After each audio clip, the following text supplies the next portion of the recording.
Hello everybody and welcome to another video. I'm Kytia L'amour and today I'm going to be doing a get ready with me chit chat as I do my hair. I'm going to be talking a little bit about where does my wisdom come from. So this is going to be more of an informal chit chatty, telling you a little bit about my story kind of a thing. So I hope you enjoy it and learn something in the process. It turned out pretty good, so if you want to see how I executed it, I would stay tuned.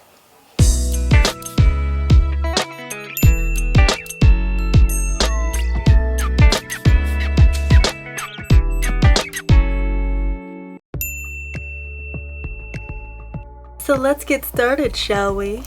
I'm gonna take my hair down. I'm gonna have my glasses on in this because I need to be able to see what I'm doing.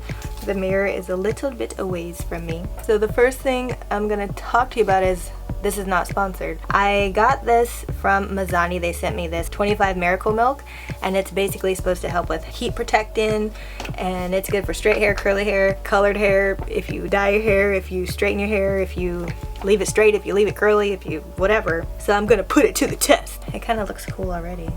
Ooh, I'm hip. Ooh, I'm a bohemian. La la la la. So today we're going to be talking about where does my wisdom come from. I got a message from someone on Instagram and they were basically like, for your age, you seem very wise. Where did that come from? And I was basically like, two things.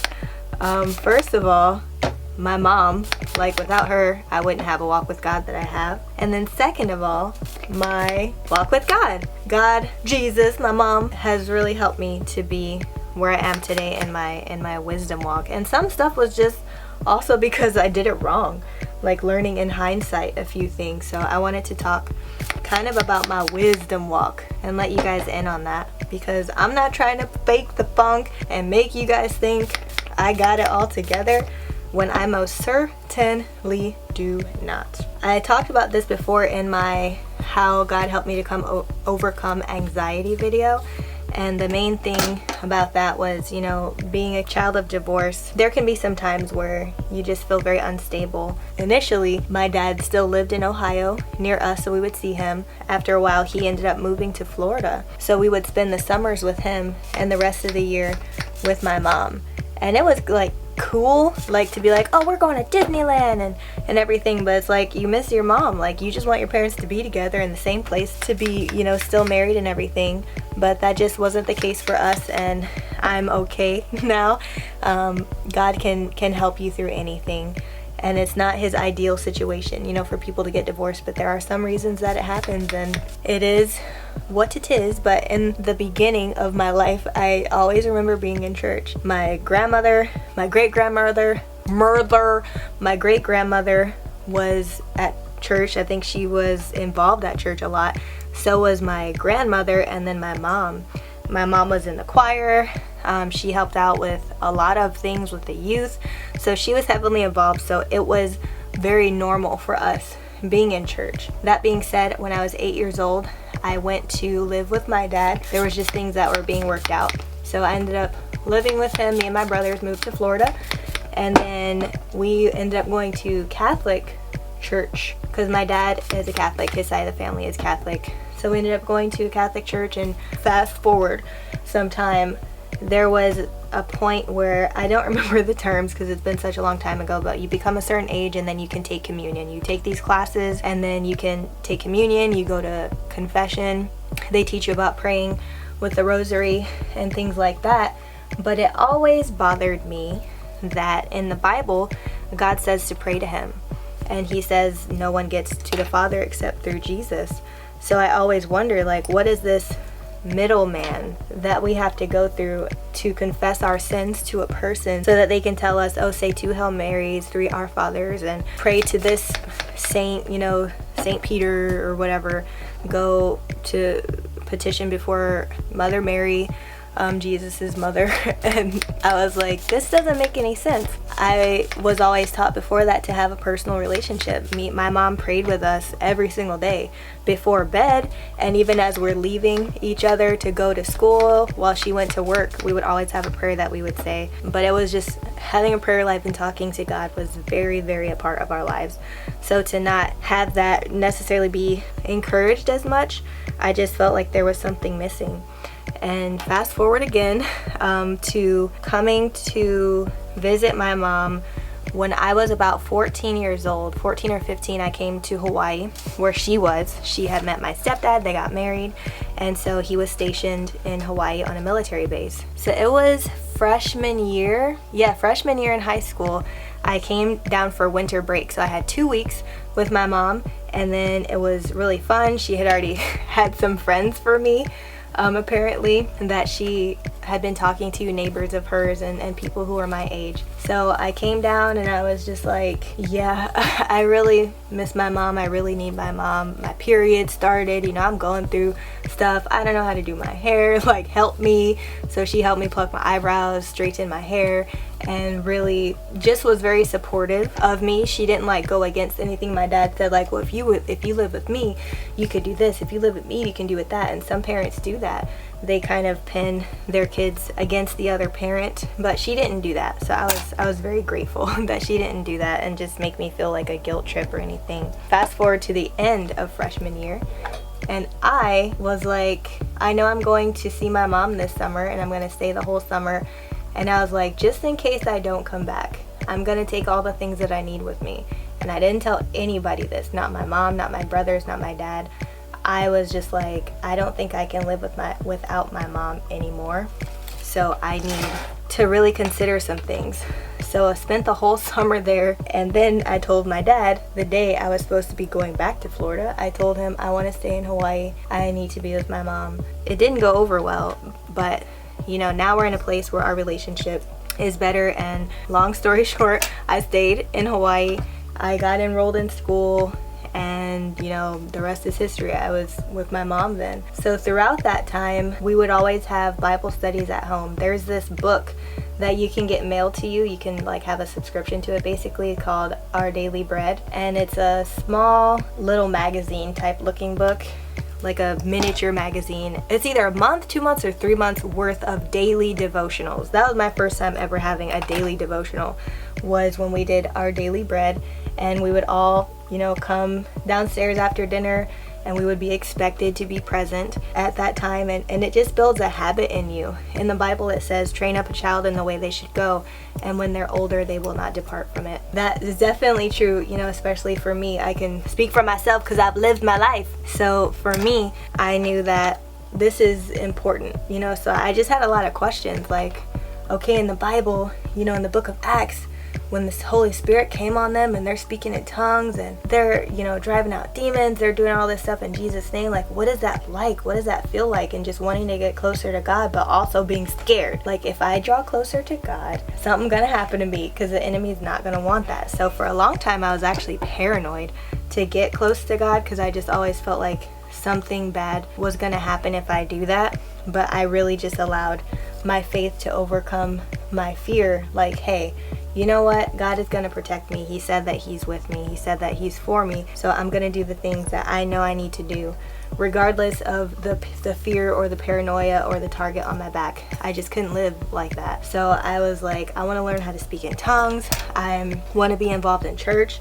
And that's something that helped me even in high school, because there were very few people my age who weren't doing a lot of things that I wasn't comfortable with. So going to church and being plugged in with youth service and singing in the choir, and going with my mom and having Bible studies together, and us praying together and praise and worship and listening to talk radio and messages and sermons in the car, like, the Holy Spirit is going to work. The Word is alive. The Holy Spirit is going to work within you. So constantly feeding yourself that, and that's why it's important what you're reading, what you're listening to, what you're watching on TV. Censor what's coming into your eyes and what's coming into your ears, because that is very important. I literally had people tell me that my mom had me in a cage, and I was just like, you know what, if I'm in a cage, look at my life. Like, I'm happy with my life.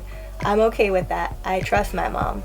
I know that she wants the very best for me. Her advice is always sound and biblical, and it's not just about her opinions, and it doesn't just change every single day. Like, she's solid. You know, no matter what may be going on, she relies on the Lord, and I see that. And so that's something that I want. And I was okay with being sheltered and being, you know, protected. I feel like it's more like I was protected. My mom protected me. She wasn't like this crazy, like, hovering parent. She still let me date and go to dances and hang out with my friends at the movies. There were just parameters, and that was fine for her to be able to do because A, she's my mom, she's raising me, and B, I was a kid. Like, people like to say, oh, kids, you have to let them figure things out for themselves and figure out who they are and figure out what they like. Obviously, if it comes to their personality, their gifts, their talents, what they're into, but when it comes to morals and ethics, that's something that we need to teach our children, because we are born into sin. We do not have the capacity to be like, hey, I'm born, I want to be good. It's usually like, hey, I'm born and like I want to tell this lie and I want to get away with things, so we need to be taught to do otherwise. So I understood that, I appreciated that, and that made our relationship really close because I was willing to listen, understand that she was always coming from a good place. Even if I didn't agree with her, I would pray about it and I would be like, you know what, that's my mom and she sets the rules, and you know, I'm not always going to be a kid. I can make my own decisions in the future. If this doesn't work out or whatever, you know, it'll basically, in the end, you'll figure out, you know, if it was all worth it or whatever. And it definitely is definitely all worth it. There's things that I did do that I regret, but you know, it could have been a lot worse than what it was, and I'm grateful for that. I'm grateful to God for that. I'm grateful that my mom took the time to explain things. Years ago, I was giving someone a ride home and she was basically saying how her mom, they don't have the best relationship because her mom just tells her what to do. And it's like, because I said so. And she's like, but why shouldn't I date? Why shouldn't I do this? Why shouldn't I do that? And she's like, because I said so. And she didn't really want to explain it. As a parent, you have a right to do that, but how are your kids gonna learn? They're most likely gonna say, I'm gonna have to figure this out on my own. I'm gonna try it because I don't know, like, why? Like, do my parents just not want me to have fun? Do they just not trust me? Like, I'll show them. And you have to give your kids reasons for things sometimes, where it's like, this is where this leads to. Like, even the dating talk that me and my mom had and the sex talk that we had, like, she told me, she's like, these are the reasons why you wouldn't want to have sex before marriage. You know, there's STDs, there's unplanned parenting, emotional things that come with it. And so she said, if you ever feel like you don't want to wait for marriage, you know, we can talk about that because we want to do it in a safe way, but please come and talk to me first.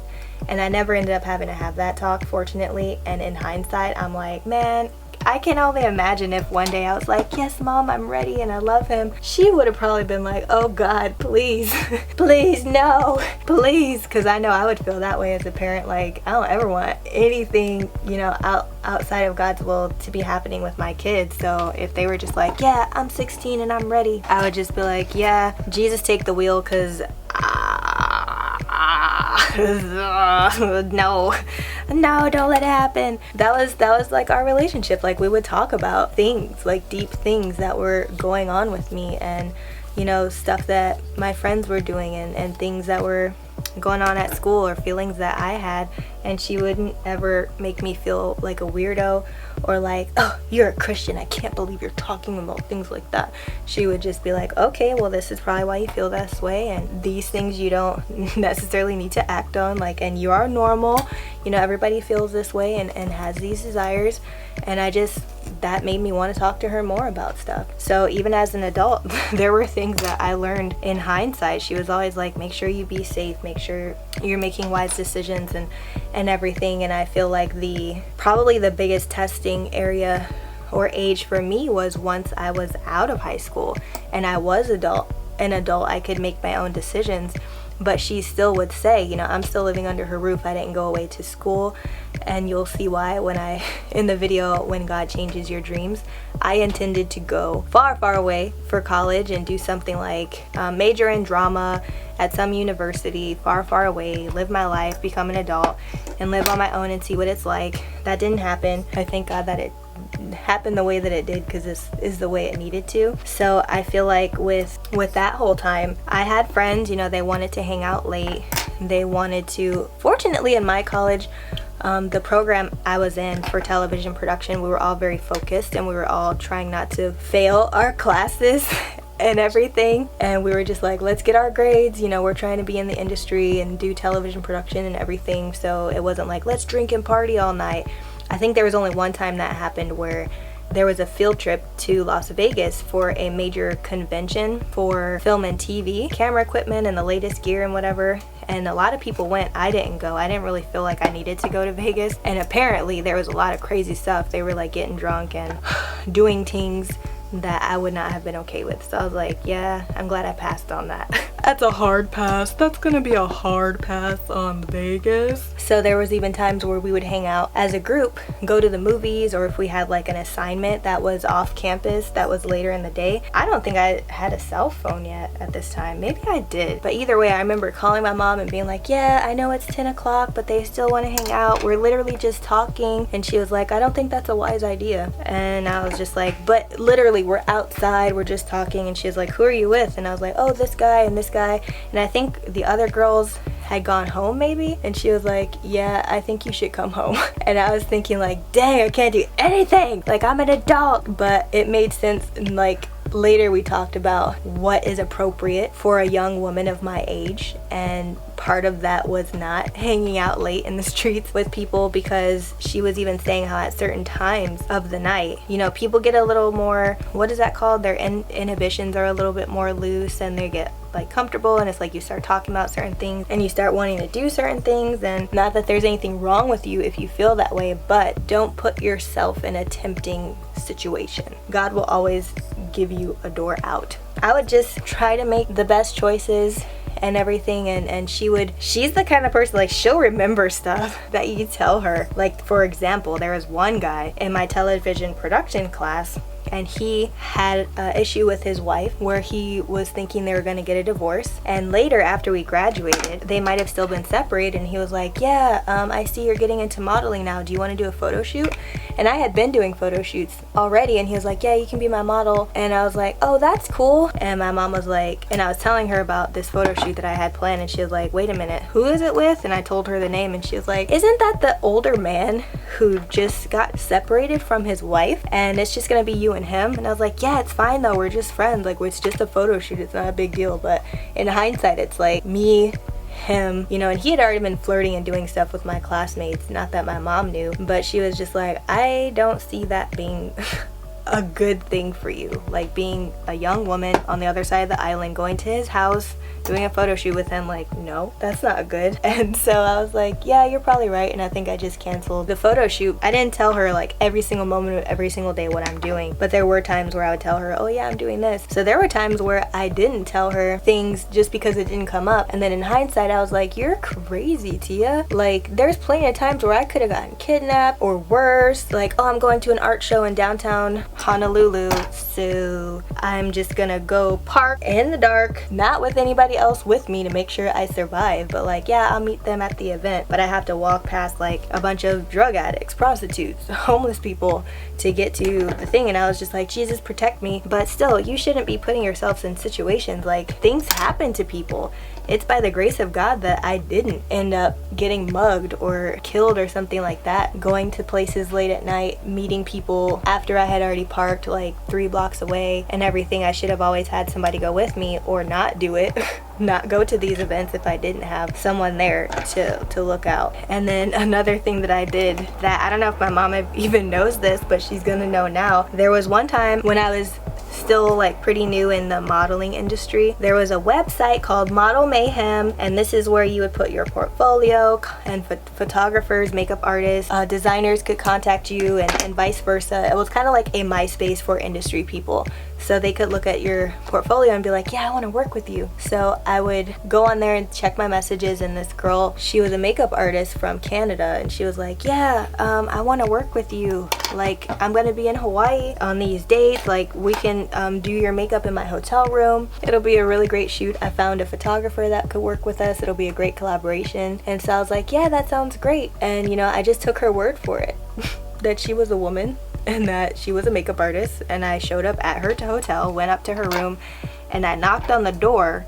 But this is me being safe. I knocked on the door, and then I back up, you know, across the hallway just to make sure she was who she said she was. And even then, she could have like slipped something in a drink, or like, you never know. Like, just because people are who they say they are and you believe them, like, there's still no reason for me to go to some random hotel. Nobody knew I was there. I think part of me didn't tell anybody because I knew it was sketchy, but I went and I got great photos out of it. You know, the photographer took us out to lunch, like it was really great, but it just could have ended up really bad. So I mean, you're asking me, you know, where'd I get my wisdom from and everything. Like, have you always been so wise? Does that sound wise? Does that sound like a wise decision to you? No. My mom was consistently there to talk me through some things, you know, as long as she knew what was going on. And sometimes she would call me into her room and be like, what's going on? And I'm like, what do you mean? And she's like, what is it? Just tell me what it is. And I'd be like, I got a speeding ticket and I didn't want to tell you because you told me to stop speeding. And she's like, girl, like, you gotta tell me, like, I'm gonna know. And usually I'm gonna assume the worst if God is saying like you're, you know, hiding something from me or don't want to tell me something.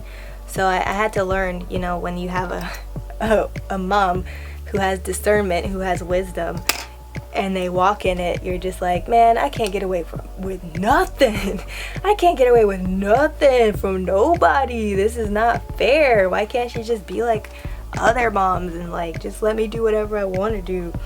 But I'm glad that she didn't do that. So I'm gonna go ahead and do the rest of my hair off camera because I have another curling wand that I'm gonna use, and I will finish up my talk there. Well, I'm back and have some of my hair pinned up, so I've done the back and I'm gonna do the front. Let's get back to the conversation, shall we? What I'm doing is using this little number, and it's nothing special. I got it at Ross or something a long time ago, but I wanted to see how it works with this. Actually, let me do the other side first. And the last two things I wanted to say that were major life things for me is regarding wisdom from my mother.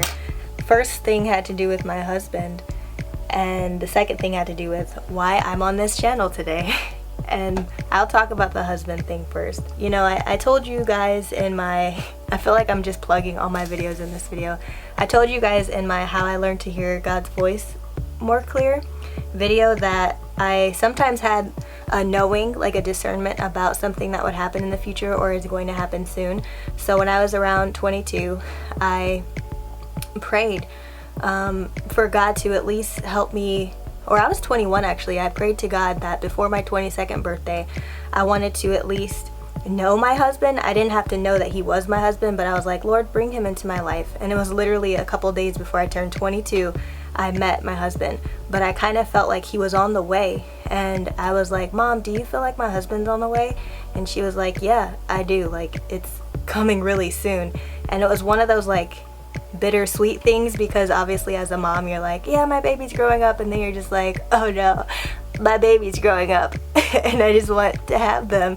Like, I can't even imagine my daughter getting married at this point. It's like, no, you're just a baby and you'll always be mine. So she was saying that, yeah, he's on his way. And then when I actually found him, or he found me, I remember I had a lot of conversations with my mom about him, and like, hey, this guy, I think I like him, and what do you think about it? And you know, when we were just friends, we had planned to meet up on a layover, because I was gonna fly to Florida to see my brother. He had just bought a new house. He was moving in and doing some yard work and stuff. So we were like, yeah, we'll come by, whatever you need. You need some yard work done? Do you need like decorating and stuff? So we went and we were gonna stay with him, and it was just gonna be me and my mom to fly over. And I was like, hey, like, would it be weird, you know, if I hung out with Jerrell on the way back? She was like, so you really like him, huh? And I was like, yeah, I really like him and I think he's the one. And I told her about my confirmation that I told you guys about, and how I knew my husband was the one. But I was still kind of like, okay, even if he is the one, how do you begin? Like, how does the relationship part start? Do I just know that and we keep being friends, or do I do something about it? So I remember this was like a day before my husband's birthday. This is after we had known each other for about a year, and we were like, okay, this is a thing, this is serious. And she was just like, basically, what are you waiting for? And I was like, well, I don't really know, like, what is the next step between friends to marriage? Like, do we date? Like, do we engage? What do we do? And she was like, Tia, that's your boyfriend, like, you know, that's your boyfriend. But I just felt weird saying it, because I was like, I'm trying to be pure. I mean, it seems like a lot right now. I just don't know the steps. And she was like, you love him? And I was like, yes, I do. And she was like, you see yourself with him, you know, basically forever? And I was like, yeah, I do. So she was like, that's your boyfriend. Like, I don't even know why you're trying to not have labels or whatever, but that's your boyfriend. And, you know, I'll be here for you basically throughout your relationship. And it ended up that because we had said we're dating, or I told him we're dating on his birthday, because of that, he ended up coming months later to Florida with us to meet my brother, to meet my dad, which is really great because we did get married very quickly. And it was good that we had met each other's families, and it wasn't like, here's this stranger, they're my husband now, this is my wife, you never met her. Like, it was important to me that they at least met. And I remember telling my dad that when I saw him, like, I'm gonna marry this guy. And he was like, how long have you known him? And I was like, about a year. But I know, like, this is my husband. And he was like, well, okay, like, what are you gonna do about it? Like, he couldn't do anything about that. So I was just like, it's cool that my mom was with me throughout all of this and helping me in my transition, and just asking me important questions about, like, when would I move there, and when would we get married, and am I even ready for this? And I don't think you can ever really be ready for marriage, just like you can't really be ready for kids. You just feel like it's time and you'd go for it, and you're like, God, I feel like you're telling me it's time, so I'm gonna go. I'm gonna take a leap of faith and I'm gonna go. So that's how I ended up getting married 9 months after we started dating, and then moving to LA. And I remember soon after that, because I had already started another YouTube channel. I had already started another YouTube channel. I already have started a YouTube channel. How many times am I gonna burn myself when I say that? I already started a YouTube channel maybe a year or two before I even met my husband. And the one that I showed you guys, like, it wasn't really a thing yet that people were really doing full time. And it was like, that takes a lot of work. I'm making these videos, I'm uploading them for events and just skits, like random little skits that I would do. My mom would send me these cool lookbook videos. Like, this is when people were first starting to do, this is a hair tutorial, this is a lookbook video, and doing like really cool transitions and editing, because she knew that I like to be very creative. If I'm gonna do something, it's gonna look like really cool. She was sending me these things, and she was like, Tia, you could totally do this. And I was thinking, Mom, like, you have no idea how much time I don't have. So I just kept putting it behind me. And like, I don't even know if I was ever gonna do it again until when I had my daughter, and I was kind of on this pause in my career and not really knowing where it's going. And so I was just like, you know, Mom, you keep bringing up this YouTube thing, maybe I should try. Maybe I should finally try and see what to do. And she was like, yes, you should totally do that. And you know, because people are always drawn to your testimony about your marriage and about your family and about your walk with God. And I was like, I don't think I should lead with that though. Like, so I was like, I know what they're gonna like. They're gonna like motherhood videos. Like, every time I see mommy videos, they always do well, so I'm gonna do that. And she was like, maybe, like, you can include that, but I'm telling you, Tia, like, people want to know, how did you get what you got? And I was like, okay, well, I'm gonna do it. And then I uploaded stuff, and she told me the first few videos to do. And even the How I Knew My Husband Was the One was one of the first ones I did, and it went crazy. Like, right now it's at about 76,000 views. And I didn't know, even then, like, it had been a while till I was like, okay, let me talk about relationships more, let me talk about my testimony more. And it wasn't until this year, 2018, I started my channel 2016, it wasn't until this year that I was like, God, people need to know you, and they are always asking me about you, so give me the words to say. What do I do? And that's how I ended up in January doing 7 videos in 7 days, and then just talking more about my walk. And it was a good time because God had been working on my heart a lot, working on my obedience, working on my faith.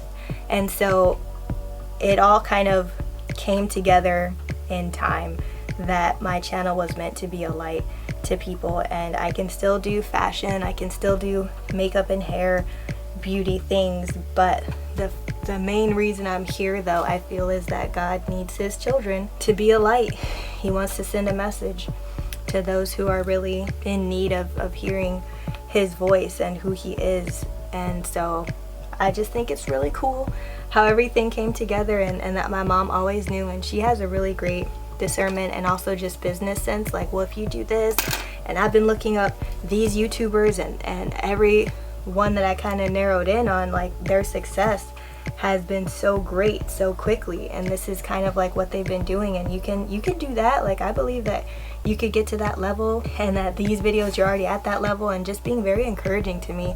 And without that, I wouldn't be here today. So you can thank her for a lot of things about what you guys are receiving. And on that note, I think it's very important to highlight the fact that the enemy wants us to be isolated.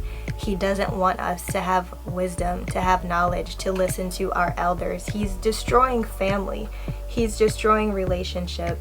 He's belittling knowledge and truth. So if there are people in your life, moms, grandmoms, aunties, uncles, brother, sister, like, if there's people who are really trying to help you and encourage you, and please listen to it, especially if it's biblical advice and it's something that's going to help you and not harm you.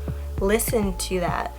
Give it a chance, and if it doesn't work out, that's that. But I promise you, anything that is biblical based and founded in truth, and that God is telling you, it's gonna work out. And on that note, I wanted to share this too, because I was watching a YouTuber, a Q&A that she did. I watch her channel from time to time, and she was talking to her mom, and her mom was trying to, like, give her dating advice, because, like, this specific YouTuber, she admits that she's had a hard time finding the right type of guys, or being attracted to the right type of guys. So her mom was like, there's principles, in dating that work. And, I would tell you to look for this quality and that quality, and go after this, and that you deserve that. And the YouTuber, she was basically like, yeah, but it's different now, Mom. Like, you guys didn't have social media. You guys didn't have Instagram, and you didn't have this and that. And her mom was like, well, I mean, I get that, but the principles are the same.